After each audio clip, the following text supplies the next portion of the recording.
আতঙ্কের পরিবেশ রয়ে গেছে, কিন্তু 31শে আগস্ট যে ডেডলাইন দেওয়া হয়েছে সে ব্যাপারে সরকার সম্পূর্ণ অবগত এবং সেই সময়কে মনে রেখেই আমরা কাজ করে চলেছি এবং সঠিকভাবে যাতে নিয়োগ সম্পূর্ণ হয় সেই ব্যাপারে আমার দপ্তর এবং একই সঙ্গে আমাদের সরকার সম্পূর্ণভাবে সচেষ্ট রয়েছেন।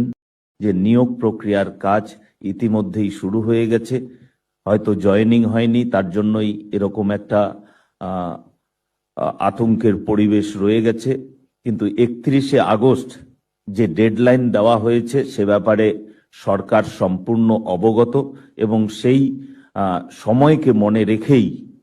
আমরা কাজ করে চলেছি এবং সঠিকভাবে যাতে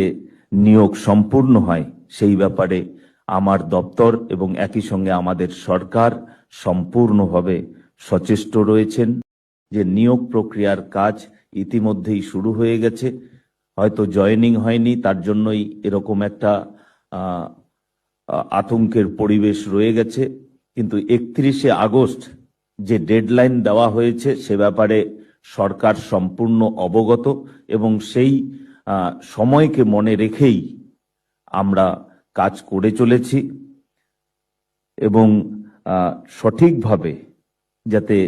নিয়োগ সম্পূর্ণ হয় সেই ব্যাপারে আমার দপ্তর এবং একই সঙ্গে আমাদের সরকার সম্পূর্ণভাবে